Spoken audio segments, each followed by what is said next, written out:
Hey everyone, welcome back.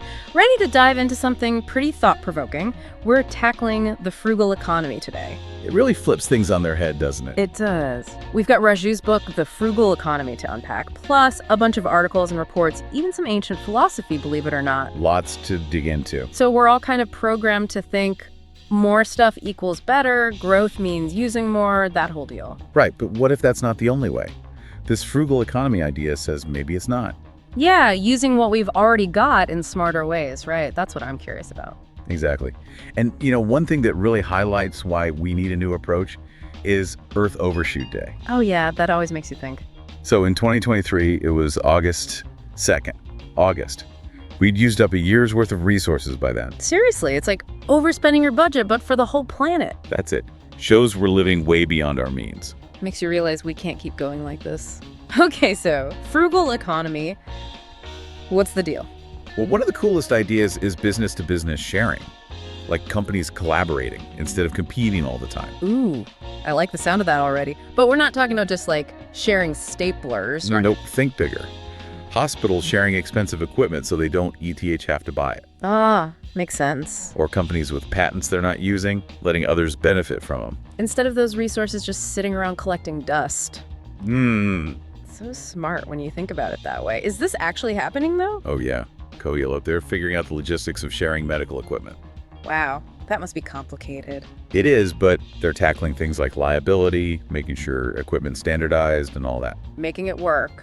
And then there's yet2.com. They're all about intellectual property exchange.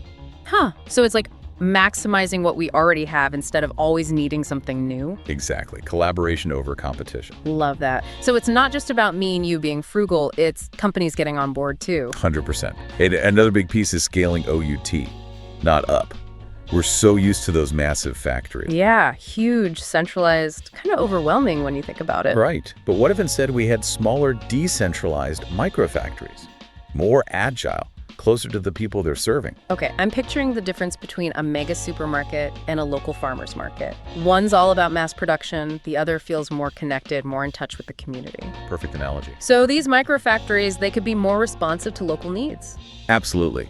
Plus, more resilient if something disrupts the system, which is something we're all thinking about these days. Yeah, that's a good point. It's like not putting all your eggs in one basket. Exactly. And here's where it gets even cooler.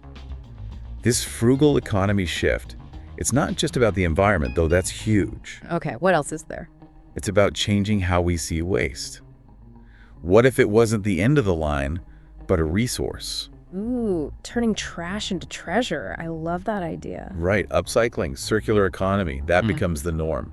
Okay, but is that actually realistic? Are there companies actually doing that? For sure. Refresh Global, they've got these microfactories turning old jeans, and we all know how many get thrown out into new stuff. What? Seriously? Yeah. Yeah. Building materials, even cosmetics. Talk about closing the loop. That's amazing. From old denim to something totally new. So we're talking about way more than just individuals being frugal here. Right. It's bigger picture, system-wide change. And it's not just about stuff either, it's about people and places too. Okay, now I'm really interested. We've talked about the environmental impact, but how does this frugal approach actually help people? Well, take Luzon-Gohel in France. Used to be a mining town, now it's a model of regenerative development. Wow, that sounds like quite a transformation. It was. They started small, getting people involved and putting solar panels on buildings. Love that, getting the community involved. Exactly, and it created this ripple effect. People felt more ownership, the community got stronger, it sparked new opportunities. Like that sense of purpose, working together towards a common goal. Yeah, and it all stemmed from this idea of a frugal economy. It's pretty amazing when you think about it. It really is. Okay, so we've covered a lot of ground here. Sharing resources, different ways of scaling, rethinking waste. But let's talk about the success part. Because this frugal idea, it kind of challenges how we usually measure that, right? Exactly. We're so focused on short-term profits, but what about long-term vitality? That's where the idea of triple regeneration comes in. Triple regeneration, what's that? People, places, and the planet.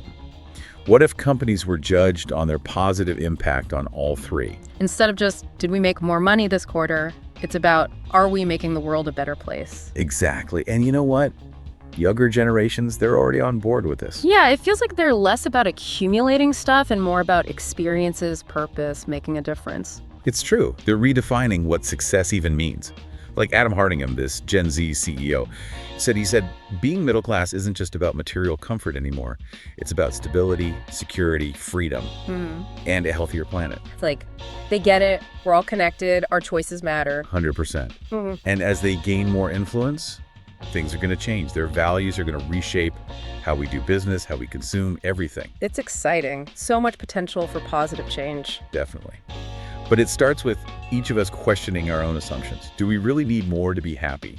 Or is there another way? Yeah, it's a really good question to ask ourselves, because this frugal economy thing, it's not about deprivation, is it? It's about finding fulfillment in different ways. Exactly. It's about being mindful, consuming consciously, supporting businesses that align with our values. It's like we're all part of this big experiment figuring out how to live better with less. And it's not just about less stuff, it's about a more just and sustainable world for everyone. A world where less actually is more. Exactly. Yeah. It's like not putting all your eggs in one basket. Exactly. And here's where it gets even cooler. This frugal economy shift, it's not just about the environment, though that's huge. Okay, what else is there? It's about changing how we see waste. What if it wasn't the end of the line, but a resource? Ooh, turning trash into treasure. I love that idea. Right.